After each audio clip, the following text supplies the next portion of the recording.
All right, welcome back to the Do Hard Things podcast. I'm your host, Siegfried J. Teagues, and today we got a powerhouse episode lined up for you with guest Brian Larson. But before we dive in, do me a quick favor. If you're finding value in these conversations, make sure you smash that subscribe button, share this podcast with someone who needs a little push just to keep doing hard things. And don't forget to check out the Do Hard Things Wellness Academy. Go to dohardthingsnation.com. You'll find all great resources there. We got apparel, we got events. You can check out the academy. This is where we give you the tools, the training, and the community to unlock your full potential. And let's get into today's conversation. So today I'm joined with my brother from another mother, Brian Larson. He's one of our powerhouse coaches inside the Do Hard Things Nation Wellness Academy. And he's also the brand new co-host of the podcast. I met Brian about 5 years ago. Through our women. I met Lacey. Lacey brought Lainey, who was her really, really good friend, and not knowing who I was, if I was a serial killer or not, obviously, woman doing a smart thing. She brings Lainey. And I started dating Lacey. And not long after that, somehow Brian shows up to date Lainey. So we got Lainey and Lacey, we got Brian and Sig. And so immediately when I met Brian, I'm like, oh man, I love this dude. And we immediately just hit it off. We're talking about the topic of just helping people. I sensed his passion. We were talking about coaching and his vision for the future. And I know, Brian, you mentioned it, like you just knew that we were going to work together at one point in time. And here we are. So a little background on Brian. Brian is a certified CrossFit coach, expert in movement and nutrition. He's a skilled breathwork facilitator. And he's got years of experience training athletes and guiding people through transformation. He knows how to push you past plateaus and into peak performance.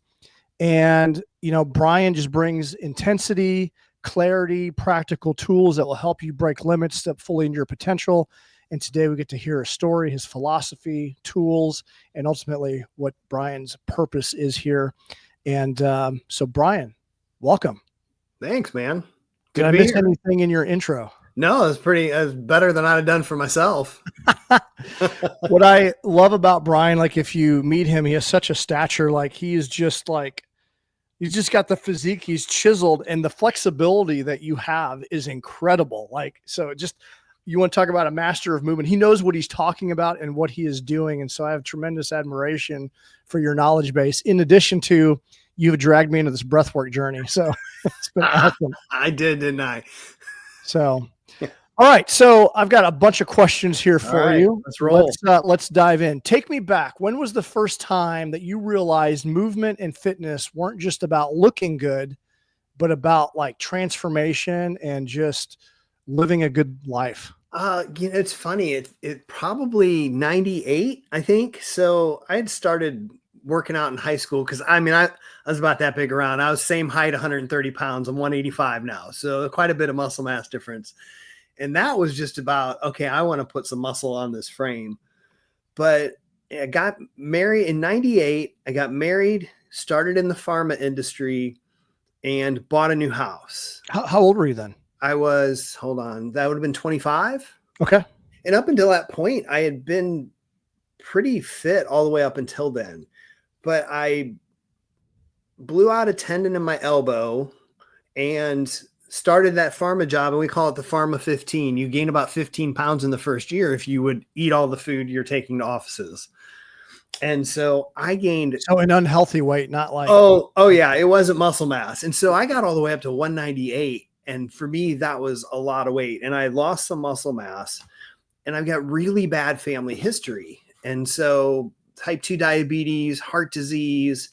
And I just one day was like, I cannot keep going like this.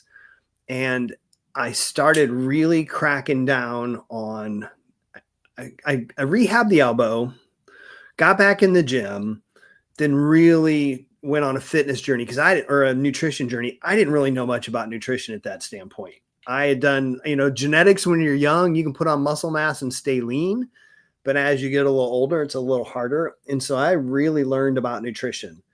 And somewhere in there, I had this transformation of my body that was very profound, and went, okay, there's more to this. If I can change my physical structure, can I change my mental structure? And I stumbled upon this guy named John Benson, and he had I can't remember, Mind Meals Muscle. That was the name of his program. Mm-hmm. And he taught me some stuff about the mental aspect of training, which I carried over into personal development. And so those two pieces just clicked for me all the way back then. What did you have? So how were you influenced? Like who showed you, who was the person that maybe have showed you like, I don't know, just how to, maybe the power of coaching and the power of like, physical fitness, nutrition. Was there any, It's funny when like last week when you were talking about, I don't know, the cross country coach, I almost interrupted you and said, reach out to them while you can. Mine, like the person who had an influence on me in that way, like seeing how a coach could impact a life, was my high school wrestling coach. And I've tried to find that man, Dennis Boyer. He was in Eureka, Missouri. This guy, he was so good as a just coach, but somehow he got inside your life without really even trying and just showed you a little bit of a different path. And I stood back, I don't know, several years after graduating high school and college and going, man, that guy just had a profound impact on me just by being there and speaking into the small things. Like I remember we were running sprints one day and there was an end marker on the mat. And he's watching us go back and forth and he kind of gets on us about that last step. Like, you guys are quitting before that last step. And if you're going to quit on that last step, it was pretty much like, might as well not even run it. Give it all you got the whole way or don't do it. And something about those little things just stuck with me. And I'm like, oh, yeah, okay, I can see that. He was really good. It's amazing how an individual can have tremendous lifelong impact on you. Yeah. Someone that can push you, see your potential, push you beyond your limits. And it's remarkable. And to your point, I do need to, I need to find Mr. Danner, Michael Danner. Yeah, man.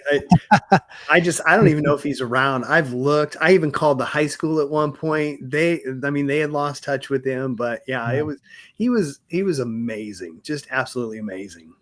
Yeah. Wow. Well, when it comes to something really hard in your life, like describe a moment in your life where you had to do something really, really hard, something that may have broke you open. And you might realize that, you know what, this is what I'm supposed to do. This is what I'm supposed to teach. Let's see. The teach. Let me see if I can focus on the teach part for a second. I mean, really, it's been my own journey with injury and immobility that has made me realize I probably need to do more teaching of mobility and movement. So I don't know what year I started CrossFit, but I did it for a number of years. And I, like a lot of people in CrossFit, just went at it too hard. I was not giving my body breaks, and it's almost like every joint would hurt, or one started hurting and I'd rehab it or take some time off and another one would hurt.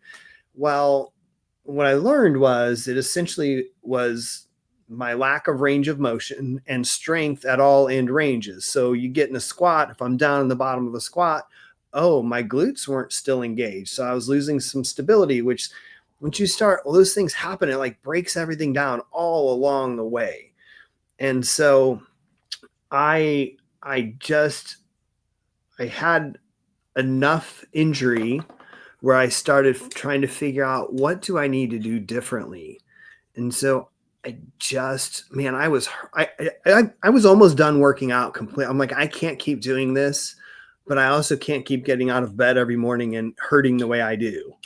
And that sent me down the path of really learning about mobility, learning about adding that into weightlifting, trying to, there's a difference between just stretching and mobility. They're very different. Yeah. And just really working on that. How are they different? Can you describe the difference? Because so, I could stand up right here. I can touch my toes, and that's just going to be a stretch. And if I squat down in the bottom of a squat, I might be kind of stretching my muscles out. But can I then, from a squat, can I stay in that squat and walk forward. That's mobility, where just the squat itself is stretching. Can I move through all range of motions? Can my arm come up here as opposed to, oh, it gets stuck here? That's my range of motion, and I could stretch this out. But then to be able to take it and turn it and move it through this range of motion is the mobility of my shoulder joint. I could stretch it all day long, but if I can't let it turn and open up, I lack the mobility of that joint. And I learned that it's that stuff, those tissues working in those ways build a stronger foundation for lifting. I had quit lifting for several months and just went all in on mobility because I just hurt. I didn't lift a single weight and came back and PR'd one of my Olympic lifts without ever touching a weight because my mobility had improved my end range of motion strength. It's really good stuff. So when I think of CrossFit, I remember the first time that I'd heard about CrossFit and I was really interested in it, but then I always hear, oh my gosh, you're going to get hurt. And to full transparency, I have went to CrossFit and I have gotten hurt by pushing too hard. I love it, but it's the little competitive edge when you do some of the AMRAPs and things like that. What are some of the trends, the mistakes, the things that CrossFitters make that cause injury, and what advice do you give them to mitigate? There's lots. I love CrossFit as a motto that says CrossFit is the cure. And they're talking about people who maybe are overweight, have hypertension, type 2 diabetes, because doing workouts in that fashion can reduce all of those markers. Like inflammation goes down, like all these pieces that are really good for a body. But I've said that CrossFit is also a disease. It's a disease for those people, and it draws a certain type of person. People who have competitive, like athletic backgrounds, they used to play sports, or they're very driven in business. It's like performance-oriented people tend to flock to CrossFit. Yeah. And it's a disease because they go in there and they bust it 100% all out 5 to 7 days a week. I think that's the biggest mistake I see, especially the seasoned athletes in the gym make, is that they're training 4, 5, 6 times a week at maximum intensity. CrossFit as a modality, it's supposed to train all of the energy systems from short acting to long acting. But everything that I see people do, even if it's programmed on the board to be a 6 out of 10 for perceived work rate, people are in there huffing and puffing. Well, if it's a 6 out of 10, I should be able to do the workout, mouth closed, breathing through my nose. And so they just go all out because they're chasing the scoreboard and where they rank among other athletes compared to what is the goal of this workout. Yeah. So that one is definitely one. And they go together, pushing too hard and not taking enough time off because we have to recover. If you push your body every day, it never recovers. And there is some good adaptation that'll happen, but you reach a point where it can't recover anymore. And if you, on top of that, add get in a fight with your significant other or stress at work, now you have mental neurologic load along with physical neurologic load, and the brain doesn't know the difference, and it just starts, like, everything goes haywire. So I think it's shut the intensity and frequency down a little bit and just have some rest in there and be okay with that. So how many days a week should a CrossFitter or someone new do CrossFit then? What would you recommend? See, that's a hard one too, because depending on the way it's programmed, if you cherry pick certain days, like there might be in a weightlifting cycle, and let's say they're doing, I don't know, some Olympic lift and maybe a squat or maybe a shoulder press on 3 different days. And if every week you just go to the squat day, so that's hard to say. I would probably tell anybody when you're starting out to probably find 3 days a week and go in there and scale it. Depending on where you are, like if you're a seasoned, like we have, we're in home of University of Missouri here, right? We get collegiate athletes, former collegiate athletes. They can come in and crush it 5 days a week because they're still 22 years old and their body recovers. But for the average person trying it out, I'd say 3 days a week, go in there and just scale it, ask the coach, this is where I'm at. How can I make this fit for where I'm at? And really don't push so hard. Yeah. You want to be able to be in that place where you can't have a conversation, but not in that place where you're working so hard that your hands are on your knees and you can't hardly breathe. That comes later, and that comes in shorter workouts, but initially it needs to be dialed back. And we really, as the coaches, should be working with the athletes on that, but sometimes we just miss it. It's just, you're busy with other people and you're not paying enough attention. I still do it to this day, and I've been coaching it 5 or 6 years now. Yeah, I think where people get in trouble is you push it too hard, you start getting sloppy with the technique, and then you're pushing a little bit too much weight, and that's where you get in trouble. Yeah. Part of the modality of CrossFit is you are supposed to be pushed to the point where the form breaks down so we can see where your form needs to improve. Yeah. The problem is some people, it goes back to the movement thing, don't have the right mobility and movement to even add weight to a barbell. And they need to be back up and do air squats instead of back squats. So it's a little bit of all the pieces together. Yeah. We get a lot of runners, ruckers, cyclists, triathletes that listen to this podcast. And as a running coach, I definitely try to promote strength training, but and it's the same with like many CrossFitters. They love slinging the weights. They don't want to go do the cardio. They need to run more. Yeah. They need to run guilty. So those that are runners, ruckers, triathletes, cyclists, what is the case for building strength and mobility in the gym, and how will it improve their performance? Yeah, I'm sure there's data around it, but you get in the CrossFit space and you get those higher intensity workouts, it does increase your VO2 max, which is the amount of oxygen your body can carry. And if your body can carry more oxygen, you can run farther, you can run faster. And we have so many athletes who will come in. My favorite is when you have a high level wrestler or baseball player and they come in and they do CrossFit for 3 months and like, oh my goodness, I can't believe how this has impacted my sport. Yeah. And so I think, muscle building is more about moving the weight and then eating the calories to support it. You don't want to take a long distance runner and add 15 pounds of muscle to them, because it's a lot harder to move that extra 15 pounds of muscle. But if they take the mass they have and improve its strength and output and performance, because CrossFit is about output of energy. It's like how much it's force. Is it force equals work equals force times distance, right? If I can put out more force and go a further distance, then I've created more work. And it's that same concept. So coming in, you increase the strength of the muscles you have, then your leg drive is going to be stronger. Your stride might have better strength. Stability as you hit the ground with that stride could be better. So I think the mechanics could probably improve by stability and strength. For someone that might be getting back on the saddle of working out, they might have some interest in CrossFit, they might have some interest in running, doing all the above. Do you have a recommended, like, what would a week look like for them when it comes to working out? Yeah. I mean, first I'd say do all things. Just move the body. Yeah. I mean, I got a buddy who says, find movements you love.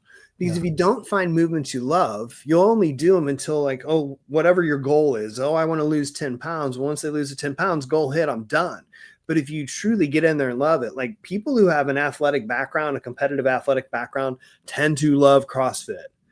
And they will show up again and again and again. And there's this big community aspect to it that's really great. I think it's more about finding the movement you love and then move every day.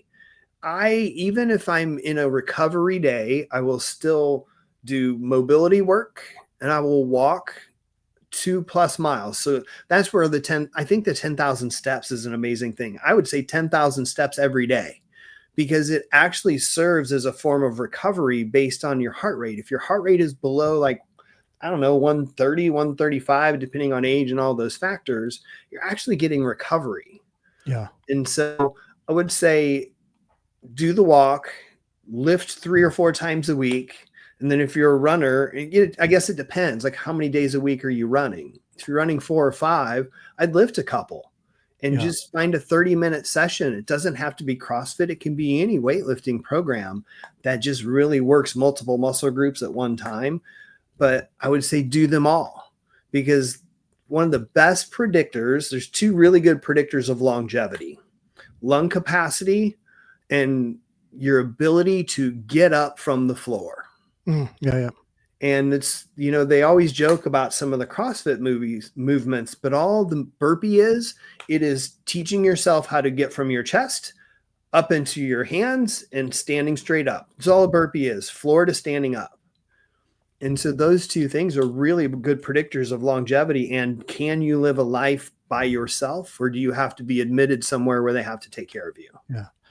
I think you hit on something that I want to emphasize, because I can't overstate the importance of walking, as simple as it is. Yeah. When you do a workout, you might burn maybe 500 calories. Well, if you're working out and a healthy weight loss is 2 pounds a week, well, was like 3,500 calories per pound. And well, you're going to have to burn up some calories, calorie deficit, and burn up some you're not losing the weight specifically from the workout.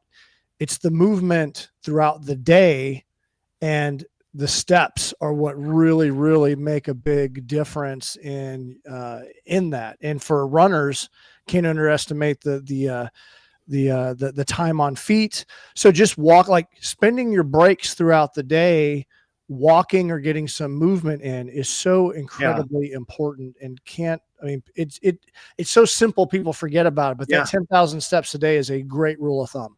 It is. And it really takes, depending on your pace, 45 minutes at the longest, maybe. Yeah. Or you break it up in several chunks during the day.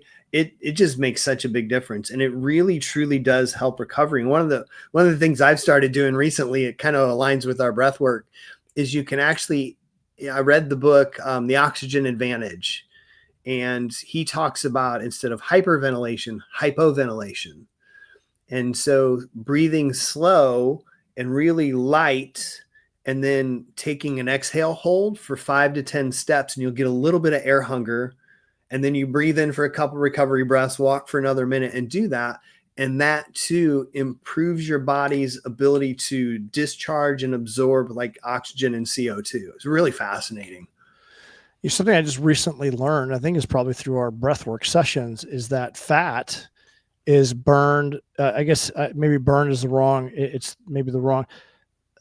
it's depleted or leaves your body through liquid. So sweat, or most of it's through the breath, which I had no idea. Most calorie discharge is through breathing. Yeah. Yeah. I find that fascinating, which makes sense. But it didn't, because I didn't even think about the breath. So I know. It's central. It's funny. It's central. Like, it's so central. It makes all the difference in the world, because we can't live without the breath, but breathing in weightlifting is so important, because if you don't get a good breath in and a good core brace, and you stack 315 pounds on your back and squat, you could destroy your spine. But that proper bracing breath and knowing how to get the air in and compress it and hold it down, it is the key. It is the key. And from a running perspective, it's the same thing. Your VO2 max and the amount of oxygen you can get in, it just, the more mitochondria you have, the more red blood cells, the more energy and oxygen that you can get to the body, the faster and the further that you can run. Yeah. So I just overestimated and overlooked the power of the breath. Yeah. And then doing these breath sessions and seeing what you can do with it, like, it is absolutely incredible. Yeah. I mean, you start working up to 2.5-3 minute breath holds. It's pretty fascinating what happens. So if you're in the Do Hard Things Wellness Academy, breath work is a critical function of what we demonstrate and show and facilitate there. So if you have any interest in that, come check us out, because we'll be hosting sessions in there. We host sessions in there all the time. So awesome. All right, let's you want to switch gears to nutrition, or do you whatever, man? Any gears or on any gears? Before we switch gears, is there anything else you'd like to speak into when it comes to movements? No, just move. I think that's the thing. Just move. Just keep moving. Find something you love to do. But I'm always an advocate for weightlifting, because if you don't like to run, I get it. Well, I don't like to run, but that's not even it. You can't change your body composition by running. Yeah. Whatever size you are, you can make smaller. But if you want broad shoulders and biceps and all the muscle groups, or for women, if they want, this really nice figure eight shape, running isn't going to do it. You got to get in the gym and you have to build muscle. And then once you build muscle builds burns more calories than fat. So you actually become a calorie burning machine. And building muscle, it's not that complex. You put enough calories in, you move increasingly heavy loads, either the load or over more reps over time, and you build muscle. It just happens. You get to a spot where you're done. Like I don't know that I could put on any more muscle, but it's not a complex science. What advice do you have for women who are afraid that they're going to look and turn into a man? I hear that, or forms of that. Like, I don't want to look muscular. I don't like a man. They're scared of that. You got to move some heavy loads over a long period of time. It's like I call them the CrossFit girls, right? If you watch CrossFit competition, they are some muscular women, but they are training multiple times a day with heavy loads. You could throw a woman in the gym for 2 years and have her do sets of 6 to 12 reps on whatever movement. And most likely she doesn't have testosterone levels high enough to build the kind of muscle they're afraid of becoming. Mm-hmm. I would say if that's your fear, go try and do it. And you'll probably find you can't. It just takes a different level. It's something, it's the same for guys, right? I mean, there's some monsters out there. They're different beasts and they're different animals, and they work out at a different level, at a different pace, and with way more frequency than the average human being. Yeah. All right. Let's transition into nutrition. Do you have any your nutrition's dialed in? I mean, I see, what you eat and how you eat, which is pretty admirable. What are some general guidelines that you have for your CrossFit athletes when it comes to like nutrition and staying kind of dialed in? Yeah. I mean, I have a little different belief than what CrossFit would say there. I would say, number one, lead with protein. You have to have adequate protein. And if you get enough protein, then you're not as hungry for the rest of the day. And it varies widely. A rule of thumb is anywhere from 0.7 to 1 grams of protein per pound of body weight. But it also varies on where you are. If you're a little overweight from where you want to be, it might be 0.7 to 1 of your lean body mass, or 0.7 to account for getting rid of the extra weight. But somewhere in that range is an ideal spot. And that's hard to do. And meal numbers can vary. I probably eat 5 or 6 times a day. That way I don't have to ingest more than 35 grams of protein at a sitting. But it, to me, is lead with protein and just occasionally choose healthier carbohydrates. White breads are probably not the best. Breads in general are not the best source of carbs. And choosing to not eat out as much can help reduce calories significantly. But just on a day in, day out basis, get the protein in, find more fruits, more vegetables, and less starchy or breads and grains helps a lot of people. There's a component of it that's very specific to individuals. Like, some people can cut out carbs and they will do amazing. They'll do an Atkins, or they'll do all the diets are escaping. I don't do a diet. I don't find you eat the right things in the right amounts and it works out. But getting away from some of the starchier, sugar driving carbohydrates really helps. I can't go carbless. I just don't have the energy to work out. I go to work out and I feel like somebody shot me. And so I eat a lot of carbs, but I eat a lot of brown rice, a lot of sweet potatoes, and I eat fats like you wouldn't believe. They're important. Nuts, seeds, olive oil. But simplicity's sake, if somebody was going to change one thing, eat more protein. Yeah. I don't care how you get it. I don't care what the source is. Just eat more protein. Well, the rule of thumb that I've heard is your body weight in protein in grams, or your target body weight. And that's hard to do without, like, I'm right around 225 right now. And to get 225 grams of protein, like I have to supplement because it's just hard to eat Yeah. that much meat or Yeah. protein rich food. And it's so satiating, like when I do eat it. So Yeah. I'm yeah. not opposed to protein powders from that standpoint. I mean, I've got one that I use post workout that throws in a bunch of protein, a bunch of carbs, and then I'll eat a handful of nuts with it. But it's really hard to get that much protein. But even if you're, somebody's only getting 60 grams a day and they need 150, if they even got to 120, then there's less room to put other food in your mouth if you're putting protein in your mouth. Yeah. And that I think that's the thing I've learned more than anything else. My favorite line is you cannot out-train a bad diet. Doesn't matter how hard you work. It's calories in, calories out. And then it even gets to a point where it's the type of calories that go in. Yeah. But leading with protein is for me, it's been the most important thing. What do you, in regards to like counting, do you count macros? Do you Not anymore. I would recommend anybody starting out to count macros. And so there's a lot. You can go to YouTube, you can go to Google, you can find all the different ways to calculate what you need. It's, if anybody's really, really trying to do this and they're really trying to get a handle, I would say find a supplement superstore or some type of local. We've got Fit Factory here in town.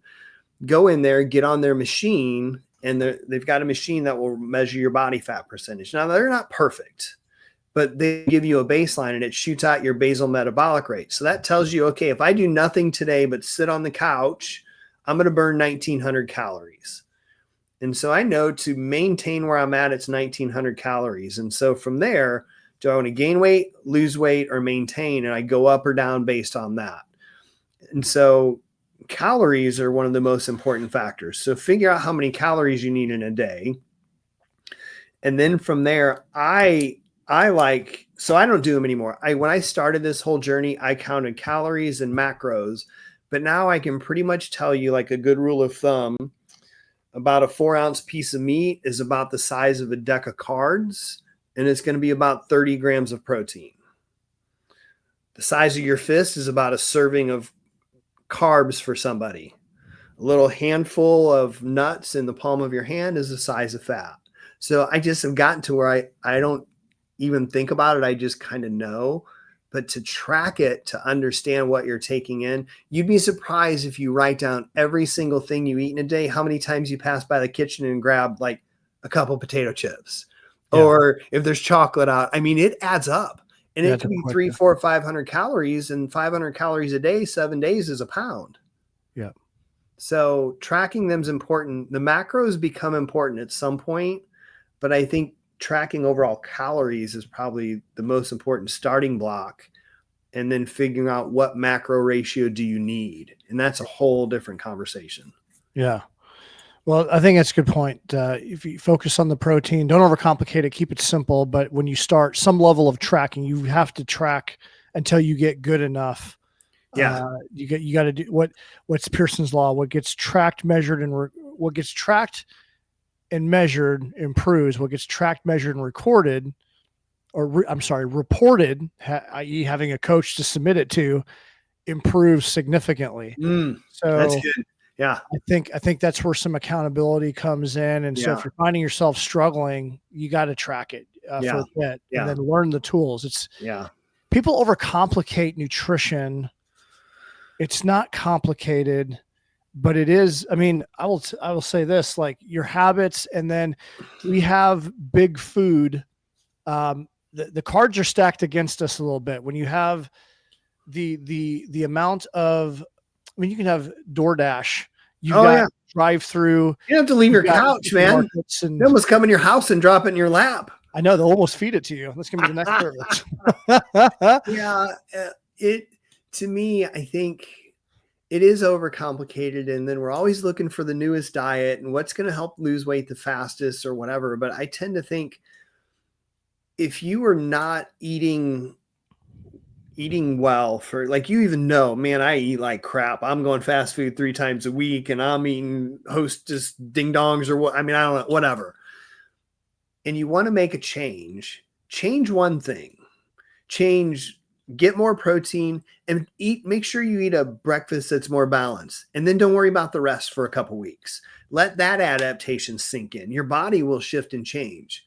And then dial it in more. Like if you're trying to get to this, let's say some guy wants to get to 12% body fat, but he's sitting at 30, just adding protein in will probably cause him to drop a couple. If he then moves to lifting weights, he'll drop a couple percent more.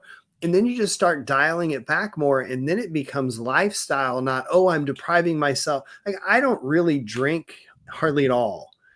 But if I'm in a scenario where I feel like a drink, I'm going to have it. But like desserts, I love desserts. I'll buy them. If I buy them, I'm going to eat them. So I will buy small things of like Dove dark chocolate and I'll eat one and call it good. And it satisfies the craving. But that's not where I started. I started by eating a full dessert and go, oh, okay, well, let me dial it back. But that was after I made other changes to get there. It's like if you go one stage at a time, it actually starts to alter your lifestyle and you're not on a diet. Like diets are short-term things. You don't want to be on a diet. You want to have a lifestyle of eating nutritiously. Yeah. What do you think is so many people struggle with this. So if you had any bit of advice or how someone could really dial it in to break free from the yo-yoing of diet into, a normal routine, what advice would you give someone? I think I love the line, why always conquers how in the battle for success. What's the why? Why do you want to do it to start with? And then once you answer that question, ask yourself why again. And then ask why again. Do that 5 to 7 times and figure out why do you really want to do it? And then you got to get deeper. You got to peel the layers back. Yeah. Right? What's the real motivation behind it? For me, like my family genetics are a disaster. And if I kept going the path I was going to go, I'd probably be gone already. But as I got into it, I start to realize how much better I feel when I'm leaner, when I'm more muscular. And so figuring out the why is, to me, the biggest thing. And then beyond that, I think there was another thought that just popped in and I lost it. It'll come back. So yeah, I mean, the why is big, and then just start moving towards it. It doesn't have to be perfect. It doesn't have to be every day. Like if you fall off the bandwagon, it's okay. Like just get back on. But I also think don't find a fad diet. Find a way of eating that's sustainable for life. Yeah. You said something earlier that kind of comes as I have been training people in the space. A lot of people are training to lose 10 pounds because they've got a class reunion or a wedding. They just want to get to a certain size. They achieve it and they just quit. Yep. I think when you take on the mindset of an athlete of some way, shape, or form, whether you're a runner, a CrossFitter, a cyclist, when you have that mindset, then you start getting around, it becomes your lifestyle. You're around those types of people. It's part of your daily routine. It's finding the movement you love and dabbling until you find it, whatever that is, whether that's pickleball, whatever it is, but making that part of your lifestyle. Yeah. Yeah. And then, I mean, finding other people that share it. It's funny because you mentioned Jim Rohn earlier before we started. And I was like, yeah, one of my favorite Jim Rohn quotes is you're a sum of the 5 people you spend the most time with. Absolutely. Right? That's physically, economically, all of those pieces. Yeah. And so I think it is one of the amazing things about CrossFit is there is a community of people. But if you go to any gym at the same time, like Lainey goes up to the country club and works out. Well, it's the same people when she's gone out of town and she shows up. Oh, where you been? Like they almost hold each other accountable even in that space. So I finally remembered the nutrition thing, just to jump back to that. The one thing I would really encourage people to do, eat a couple healthy meals that like you Google. If you don't even know some people don't even know what healthy means, right? Good lean protein, a good carb source, a good healthy fat like avocado or almonds or cashews, some type of nut, whatever it is. and then notice how you feel afterwards. Mm. And then just start paying attention when you sit down to eat. Notice what the food smells like, tastes like. Be conscious of your chewing. Be conscious when you eat consciously, you slow down. Those hunger hormones that tell your body it's had enough food actually turn on quicker. You could scarf down a plate of food and then 20 minutes later, you're like, whoa, I'm so full. But if you slow down, but if you pay attention to how you feel, I rarely eat fried foods anymore because when I do, I feel awful. I just do not feel good. I feel them bring my energy level down. I feel lethargic and my body does not like them. Yeah. And I pay attention to how I feel after I eat. And that in itself, if you realize your food is making you not feel good, you change your eating habits. Yeah. A great tool that comes to mind is the Yuka app. Have you seen that? No.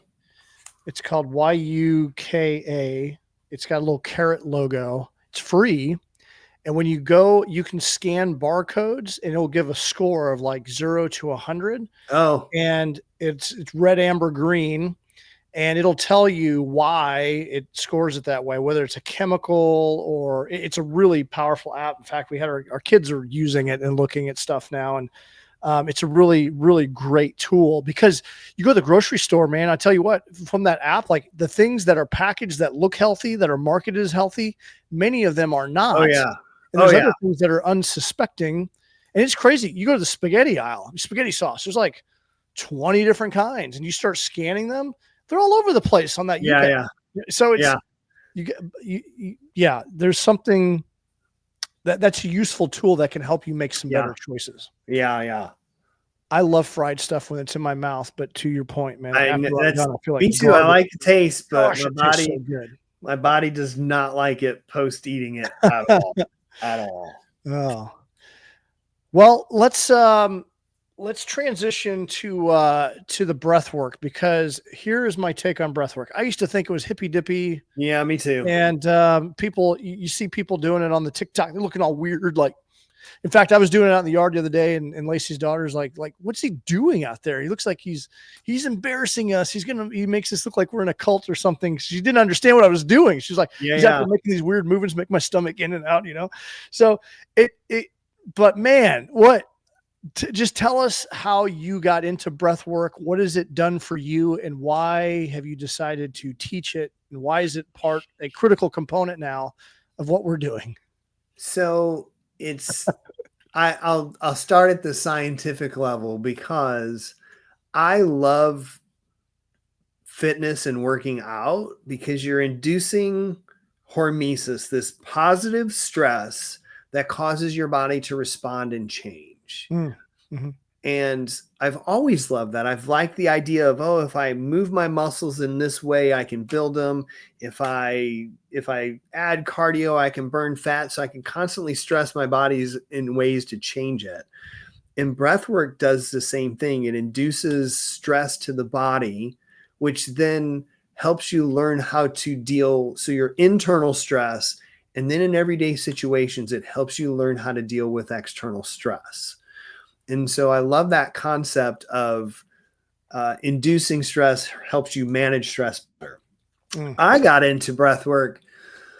I learned about this crazy dude, Wim Hof, that lots of people have heard about. And if you don't know him, they call him the Iceman. He has, I think, 40 world records for cold exposure. Like the dude climbed Mount Everest with just shorts on. They're just ridiculous things. And they called him Superman or something like that. And he said, I can't remember the quote exactly. I'm not Superman. You're just not living optimally or something like that. Yeah, you're not living to your fullest potential. Yeah, that's it. And he went, it was all because of the breath work and doing breath work and cold exposure, those two things. And so I had done some of his stuff and I had no idea what was going on in my body, but I know it felt weird, like something was going on, but I liked it. And I then found it would help reduce stress or it caused me to sleep better. And then I stopped for a while. I don't know why. I can't, like those pieces don't fit together as to why. But then you actually got me back into breath work. I did. You did, because you I had stressed you out. What? no, something you picked something up that, like, before we stumbled upon any of this stuff. And I'm like, oh crap, I forgot about breath work. So I started doing it again. And then, once you start doing it, you just tell your phone what you're doing and it'll start putting crap on your most of my Instagram feed is like Oh, it's creepy. weightlifting. It's like Chinese weightlifting team. It's Jim Rohn. It's like all these helpful things. And suddenly and I love Danny Morell and Aubrey Marcus. I just like the content those guys put out. A lot of relationship stuff, a lot of plant-based medicine stuff. And I'm scrolling through and I find this awakened breath people. I'm like, I don't know who they are, but I like what they're talking about. Yeah. Which then led to this whole training. And I'm trying to figure out how to articulate. I know what it's doing at a biologic level, but as we're doing this, I'm seeing my own energy shift, my own ability to be more resilient, to be more calm, to respond to situations better. And I had somebody tell me the other day, I hadn't seen them for a while. They're like, your energy is different. It's like you're vibrating at a different frequency, which I would attribute to the breath work. It just opens you up. It drives blood flow through your body. It decreases inflammation, improves your immune response, decreases CO2, which increases blood alkalinity. VO2 max is improved with some of the breath holds. It's so good. I can't, knowing all of that, I know how it's made me feel and how on a daily basis when I do it, how much more regulated my nervous system is. Yes. And we all walk around dysregulated. Our culture, the United States, and other countries for that matter, we are not meant to see the pain of the world. And when we turn on our TV every night and we watch the world news and see what a disaster this place is, we feel that stress and that trauma. We're not meant to feel that stress and that trauma. So I don't watch it, but when I'm feeling stress or trauma and I turn to breath work, it reduces that stress. And you and I both know we've learned some techniques that actually can help people release stuck energy and release trauma.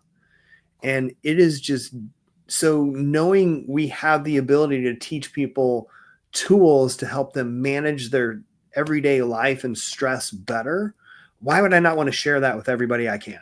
Yeah. So that's where I landed. I'm like, this needs to be out there more. More people need to do this. And it's generally, like you said, the hippy dippy shit. Like, it tends to be in a different circle of people, not necessarily among high performers, not among, like, I've been in corporate jobs for 25 years. You don't hear people in corporate world talk about breath work. It's more for, the outside nature people sort of thing. I'm like, oh no, that whole market needs this stuff because they have higher stress levels than most people. So I just want to get it out there, man.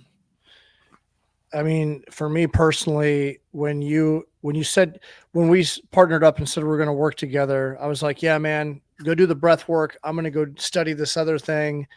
And then as I got more involved and I talked to the Wake and Breath folks, I'm like, okay, I need to learn this myself. And it has been absolutely a game changer, not only in my athletic performance, keeps me from reacting versus responding, putting space when I'm feeling off. Like this morning, I had an incident where I was feeling just irritable about something. So I went out and did dynamic and gave me space, gave me clarity. I struggle with mindfulness by itself. My brain is always kind of going. I think it is a form of meditation. It slips you into it. It slips you into meditation. Yeah, agreed. And it is a hack for Yeah. regulating or deregulating your nervous system, Yeah. where you have full control over it. Yeah. Absolute game changer. And then the sonic neural, helping people, guiding people through trauma, emotional expression, all of those things.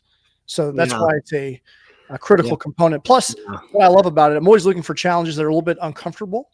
Yeah. Dynamics a little bit uncomfortable, Wim Hof style breathing, Yeah. but it's such a game changer.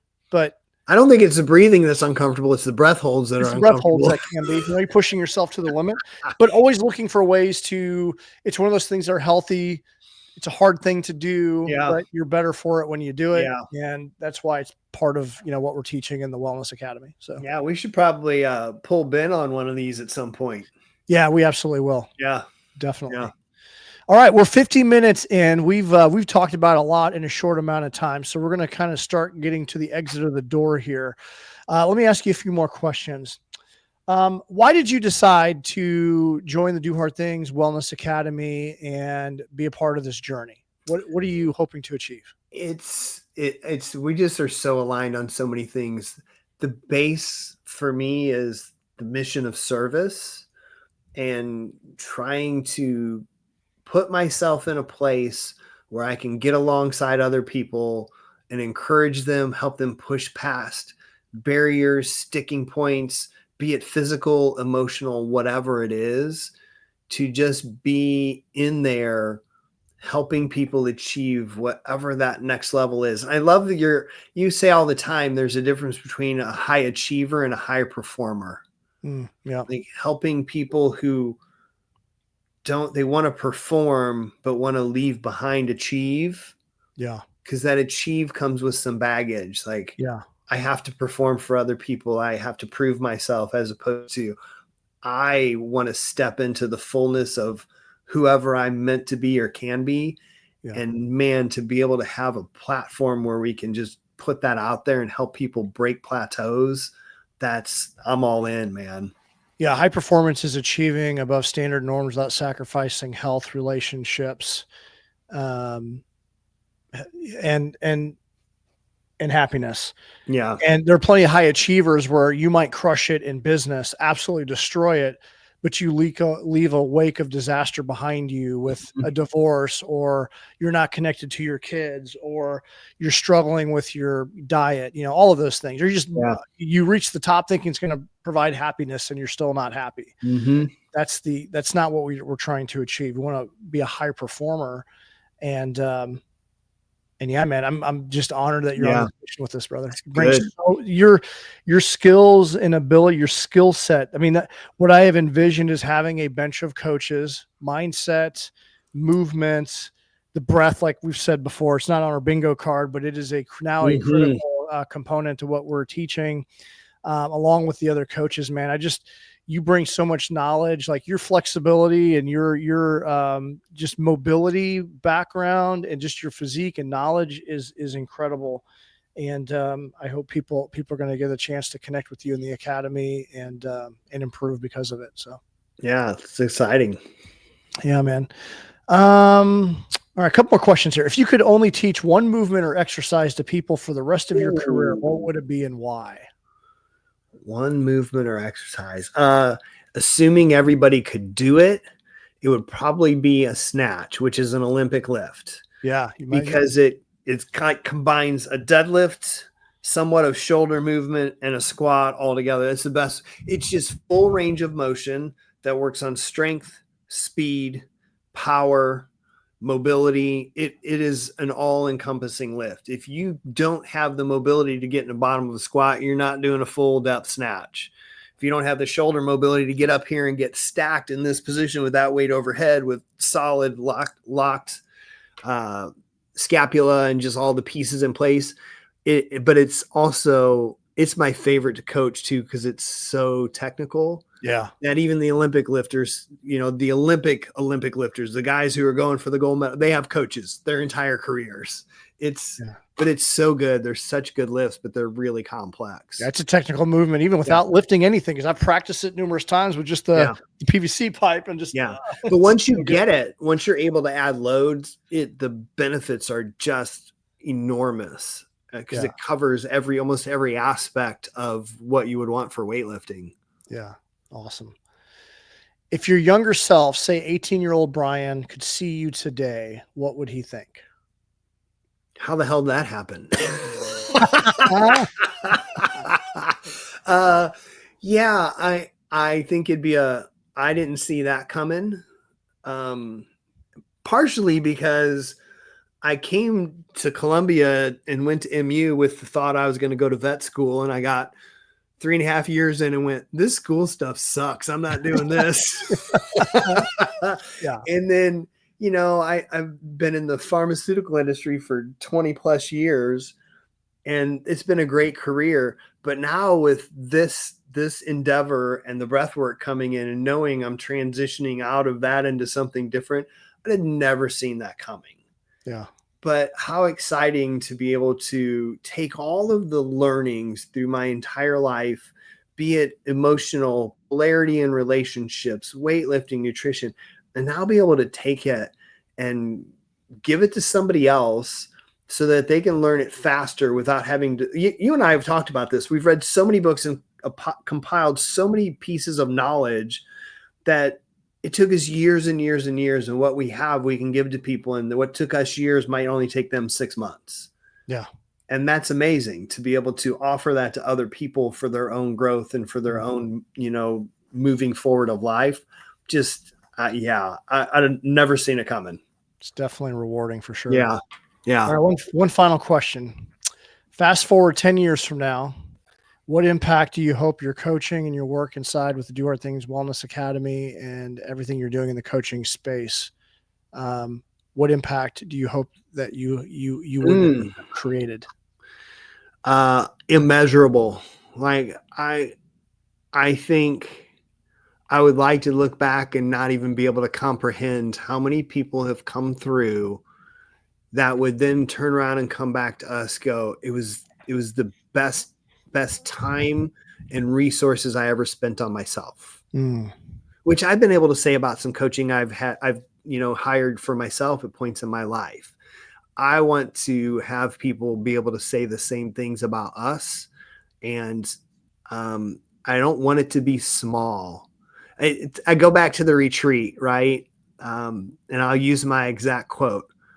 I don't know what it's going to be, but I want it to be fucking epic. Yes, absolutely. And that's it. I just,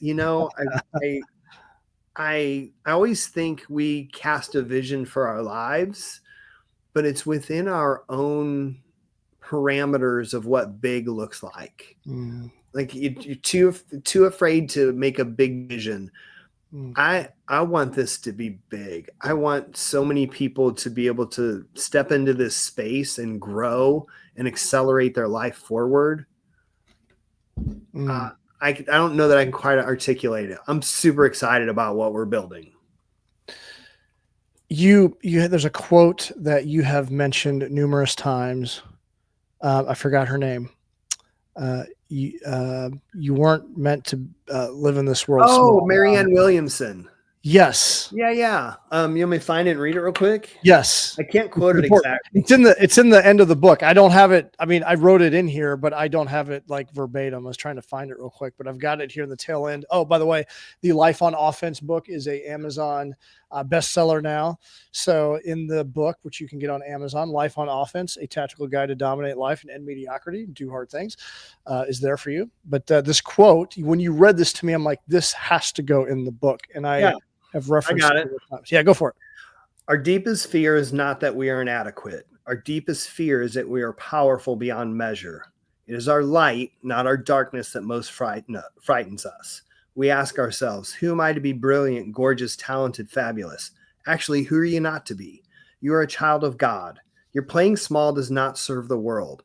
There's nothing enlightened about shrinking so that other people won't feel insecure around you.